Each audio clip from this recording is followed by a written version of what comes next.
Welcome, folks, and let me spin you a tale of redemption, courage, and the transformative power of a grizzled old soldier. Enjoy the story. James Winthrop was the epitome of a spoiled rich kid. Born into one of the wealthiest families in America, he had never worked a day in his life. His father, Robert Winthrop, was a self-made billionaire who had built his fortune through grit, determination, and shrewd business deals. But James had been handed everything on a silver platter since birth. Growing up in the lap of luxury, James developed an unshakable sense of entitlement. As a child, he would throw epic tantrums, screaming at the top of his lungs and hurling expensive toys across his palatial bedroom until he got his way. Nanny after nanny quit in frustration, unable to handle his outrageous behavior. "I don't get paid enough to deal with this little monster," one nanny huffed as she stormed out with her suitcases, never to return. But it wasn't entirely James's fault. His mother, Sarah, had tragically passed away from cancer when he was only 5 years old. Her grueling battle had ravaged both her body and mind, before finally claiming her life. Robert was devastated by the loss of his beloved wife. He threw himself into his work, building his company into an even bigger empire, but leaving little time for James. As James grew into a young man, his behavior only worsened. With an unlimited credit card and no supervision, he indulged his every hedonistic impulse. Booze-fueled parties, designer drug binges, trashed hotel rooms. It was all fair game for the Winthrop heir. Scandal followed him everywhere. The latest incident had been an epic meltdown at a high-end supermarket. Drunk and belligerent, James had verbally assaulted the staff and security guards trying to escort him out. He smashed bottles of expensive wine and wielded a jagged shard of glass as a weapon, while staggering through the aisles. It took a squad of police officers to finally subdue him. Robert had been forced to cut a hefty check to the supermarket owners for the damages. He also had to pay off the traumatized employees to avoid a messy lawsuit. But worst of all was the viral video of James's outburst that spread like wildfire online, bringing shame to the respected Winthrop name. Something had to change. Robert knew he couldn't let his son continue on this destructive path. But disowning his only child, his last link to his beloved Sarah, was unthinkable. Late one sleepless night, staring at a photo of Sarah on his mahogany desk, Robert made a decision. He picked up the phone and dialed a number he hadn't called in years. "Hello, John. It's Robert Winthrop. I need your help." John Ryder listened patiently as his old army buddy spilled his guts over the phone. The two men had served together in the 101st Airborne Division, jumping out of planes and raising hell across the globe. Though their lives had taken very different paths since then, the bonds of combat still held strong. After retiring as a lieutenant colonel, John had left the Air Force behind for a quiet life on his farm in rural Pennsylvania. With no family to keep him occupied, he spent his days tending to his crops and animals, enjoying the slow pace and solitude. Robert's desperate plea stirred something in the old soldier. He had never had kids of his own, but he had whipped countless unruly recruits into shape during his military days. Maybe he could do the same for James. "Send him to me," John said gruffly. "I'll make a man out of that boy or die trying." Robert breathed a sigh of relief. "Thank you, John. You have no idea what this means to me." The next morning, Robert summoned James to his sprawling Manhattan office. The young man sauntered in 2 hours late, reeking of booze and stale cigarettes, his designer suit rumpled. He slouched insolently in the leather chair across from his father's desk. "You wanted to see me, Dad?" James drawled. Robert took a deep breath, steeling himself. "Son, I've arranged for you to take a little trip. Call it a vacation of sorts." James perked up at that, a sly grin spreading across his face. "A vacation? Now you're talking. Where to? The French Riviera? Ibiza? Vegas?" Robert shook his head. "Not exactly. You're going to spend some time with an old friend of mine, John Ryder. He lives on a farm in Pennsylvania." James stared at his father in disbelief, then burst out laughing. "A farm? In Pennsylvania? You've got to be kidding me. What am I supposed to do there, milk cows and shovel manure?" "You'll do whatever John tells you to do," Robert said sternly, "and you'll do it without complaint.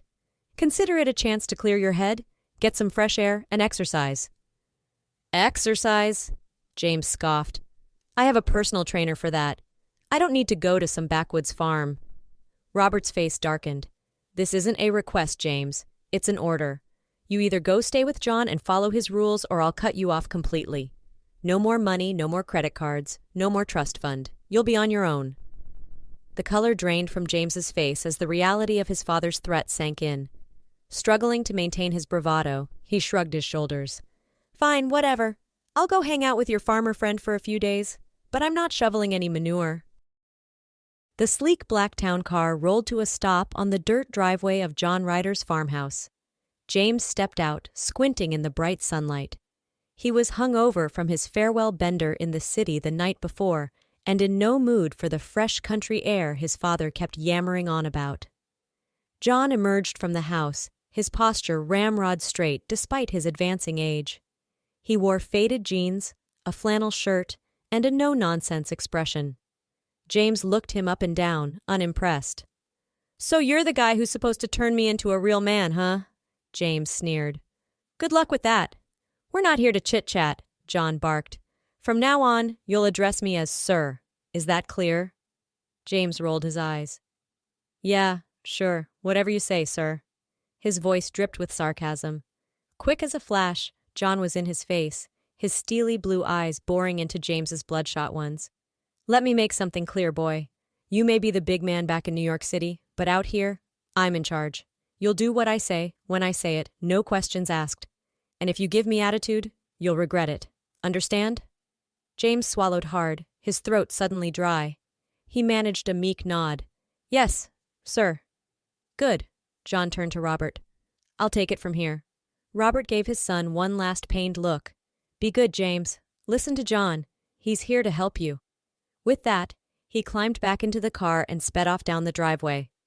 James stood awkwardly, his designer loafers sinking into the mud, as John eyed him up and down. "First things first. Hand over your phone and any other contraband." "My phone?" James protested. "But how will I stay in touch with—" "With who? Your drug dealer? Your drinking buddies?" John cut him off. "You won't need them here. Now hand it over." Grumbling, James fished his iPhone out of his pocket and slapped it into John's waiting palm. The old soldier promptly hurled it into the nearby pond with a satisfying splash. "What the hell?" James yelped. "That was a brand new phone." "You won't need it," John repeated calmly. "Now get inside and put on some proper work clothes. We've got a lot to do, and I don't intend to waste any time." As James slouched into the house, he could feel dread settling into the pit of his stomach. What had he gotten himself into? The first week on John's farm was the worst of James's life. The old soldier hadn't been kidding about putting him to work. Every morning, John would burst into James's room at the crack of dawn, banging a metal trash can lid like a gong. "Rise and shine, princess," he'd bellow. James would lurch awake with a pounding headache, his body aching from the previous day's labors. John had him mucking out stables, repairing fences, hauling hay bales, backbreaking work that left him filthy, exhausted, and miserable. The physical training was even worse. John would lead James on grueling cross-country runs, pushing him to keep up until he collapsed in a gasping, sweaty heap. Then it was an endless litany of push-ups, sit-ups, and pull-ups, far beyond anything his personal trainer had ever demanded. "Is that all you've got?" John would taunt as James struggled. "My grandma could do better than that, and she's been dead for 10 years. James wanted nothing more than to tell the sadistic old man to go to hell. But the memory of his father's threat kept him in line, and so he soldiered on, his soft city hands blistering and bleeding, his designer clothes caked in dirt and drenched in sweat. But it was the lack of his usual vices that really pushed James to the brink. Cut off from the booze, drugs, and endless stream of women, he felt like he was losing his mind. The sleepless nights were the worst, his skin crawling with need, desperate for a fix. One night, unable to take it anymore, James snuck out of the farmhouse and hot-wired John's ancient pickup truck. He peeled out of the driveway and floored it down the dark country roads, not even sure where he was going. He just needed to escape. He hadn't gotten far when he saw the flashing red and blue lights in the rearview mirror. Shit! James smacked the steering wheel in frustration as he pulled over. The police officer approached the truck, shining his flashlight in James's face. License and registration. I, I don't have it on me, James stammered. This isn't my truck. The cop's eyes narrowed. Step out of the vehicle, son. James complied, nearly falling on his face as he staggered out. The cop took one look at his bloodshot eyes and haggard appearance and reached for his handcuffs. Just then, another vehicle came screeching to a halt behind the police cruiser. John leapt out and stormed over, his face a thundercloud. Officer, I can explain, he said tersely.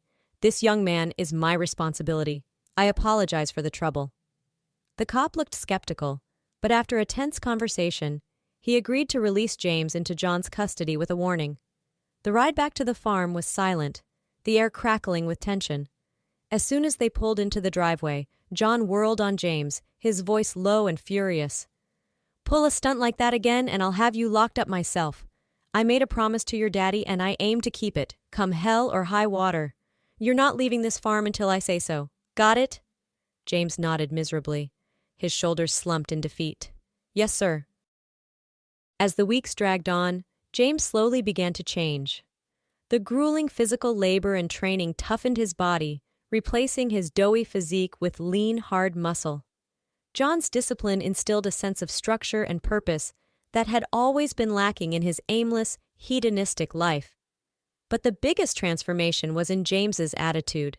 Stripped of his wealth and status, forced to confront his own weakness and inadequacy, he started to see the world differently. The entitlement and arrogance that had always defined him began to melt away, replaced by a growing humility and determination. John watched the change with quiet satisfaction, his gruff exterior concealing a glimmer of pride. He began to share bits of hard-earned wisdom with James as they worked side by side in the fields or sat on the porch in the evening, sipping iced tea. You know why I push you so hard, boy? He asked one night. It's because I see potential in you. You've got a chance to be more than just another spoiled rich brat, but you've got to earn it. Ain't nothing in this life comes free. James nodded slowly, absorbing the words. For the first time in his life, he felt a flicker of something like purpose. Maybe there was more to him than just being Robert Winthrop's screw-up son. As the summer wore on, James found himself spending more and more time with Sarah, the pretty farmhand who helped out on John's property. With her sun-kissed skin, twinkling blue eyes, and easy laugh, she was unlike any girl he had ever met back in the city. At first, James tried to charm her with his usual playboy tactics, but Sarah saw right through his act, calling him out on his bull with a sharp wit that left him tongue-tied and blushing. Intrigued, James found himself actually trying to engage her in real conversation, listening intently as she talked about her dreams of going to college and seeing the world. Slowly but surely, a genuine bond began to form between them.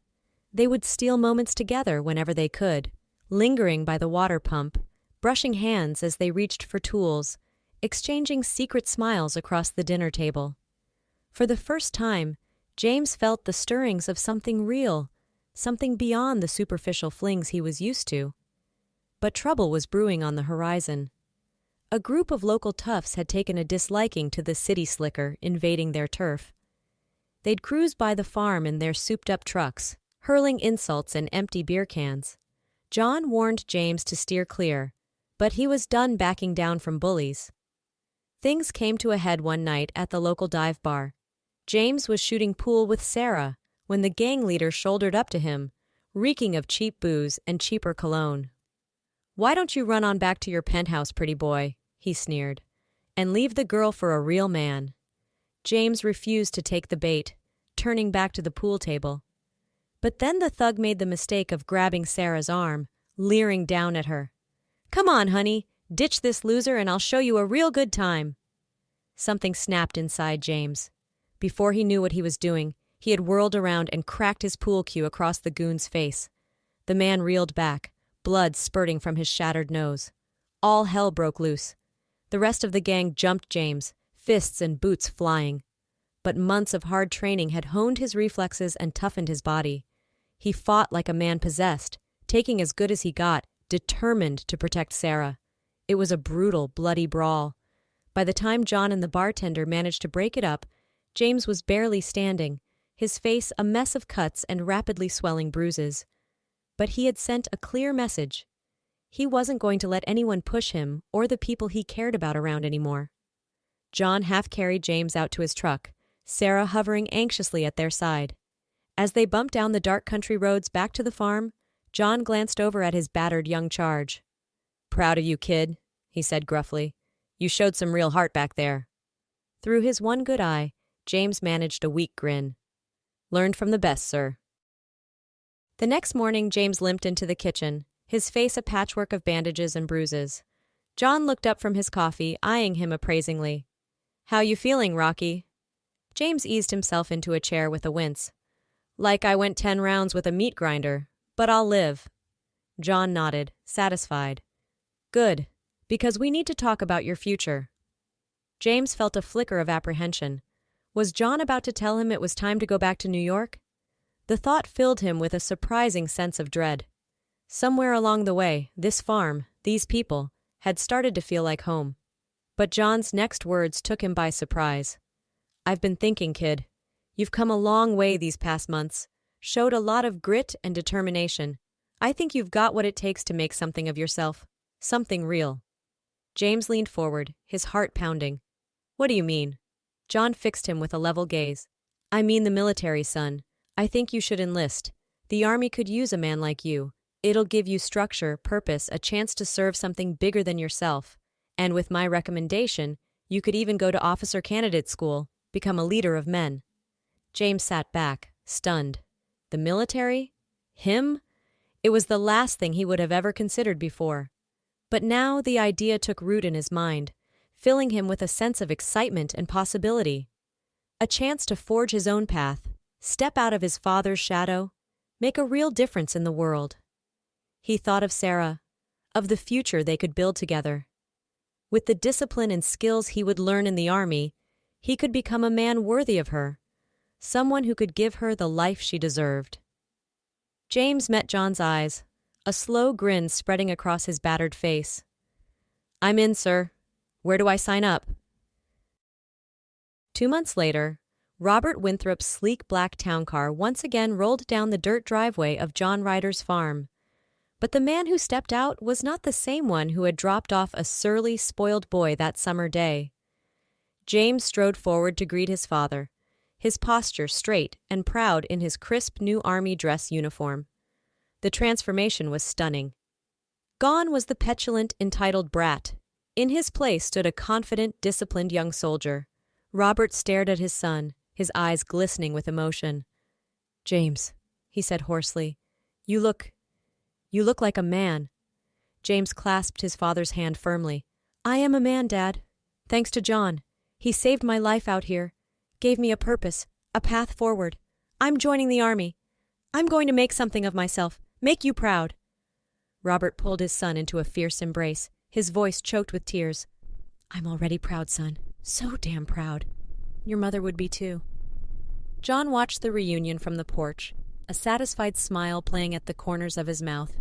He had done his job, taken a lost, broken boy and forged him into a man. The kid had a long road ahead of him, but he had the tools now to make it. That night, the 3 men sat on the porch, sipping bourbon and swapping stories under the star-strewn Pennsylvania sky.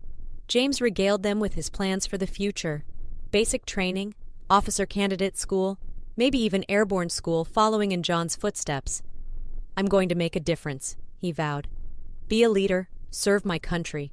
And when I'm ready, I'm going to come back and marry Sarah, give her the life she deserves." Robert raised his glass in a toast.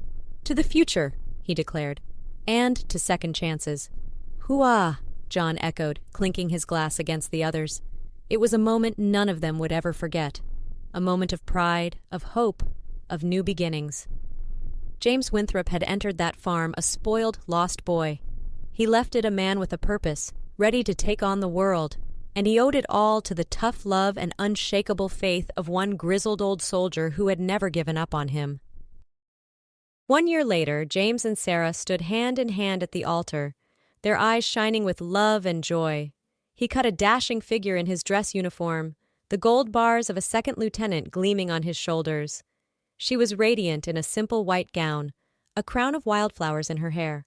The small church was packed with friends and family from both the city and the country.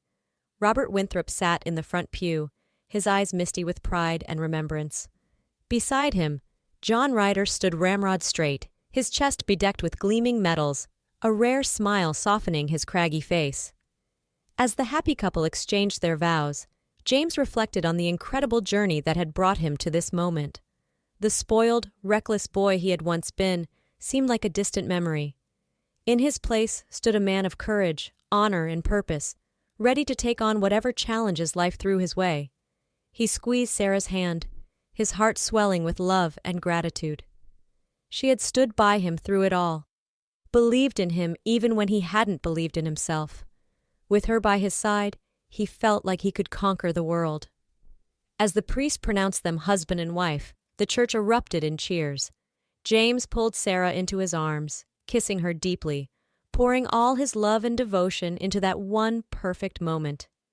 And as they walked out into the bright sunlight, ready to embark on their new life together, James knew that he was exactly where he was meant to be. The road ahead wouldn't always be easy, but with the love of his wife, the support of his family, and the values he had learned on that Pennsylvania farm, he was ready for anything. As they climbed into the waiting limo, decorated with ribbons and trailing tin cans, James took one last look back at the church. There, standing on the steps, were the two men who had made it all possible: his father, Robert, and his mentor, John. Robert met his son's gaze, his eyes shining with love and pride. He raised a hand in farewell, a gesture of blessing and release. James nodded back, a lump in his throat. He knew his father had struggled to let go of the dreams he had once had for his only son. But in the end, Robert had come to understand that James needed to forge his own path, find his own way to make a difference in the world. John, ever the stoic soldier, simply snapped off a crisp salute, but James could see the glimmer of emotion in the old warrior's eyes. In the short time they had known each other, John had become more than just a mentor. He had become a second father, a guiding light in the darkness. James returned the salute, his own eyes stinging with tears. As the limo pulled away, James wrapped an arm around Sarah's shoulders, pulling her close. He knew that the future held many unknowns: long deployments, lonely nights, the ever-present danger that came with serving one's country. But he also knew that with Sarah by his side, he could face anything. And as they drove off into the golden sunset, ready to begin their new life together, James felt a sense of deep peace wash over him. He had started this journey a lost and troubled soul, searching for meaning in all the wrong places. But through the love of his family, the guidance of a wise old soldier, and the unwavering faith of the woman he adored, he had found his true calling. James Winthrop was no longer just a name, no longer just the heir to a fortune. He was a soldier, a leader, a husband, a man who had been given a second chance, and who was determined to make the most of it. And as the limo disappeared into the distance, the strains of "Anchors Aweigh" drifting on the warm summer breeze, those who watched knew they were witnessing the start of something special, the birth of a new legacy, the dawn of a brighter tomorrow. For James and Sarah, for Robert and John, and for all those whose lives they would touch in the years to come, this was more than just a wedding day. It was a celebration of love, of family, of second chances. It was the first chapter in a story that was just beginning, a story of hope, courage, and the unshakable power of the human spirit.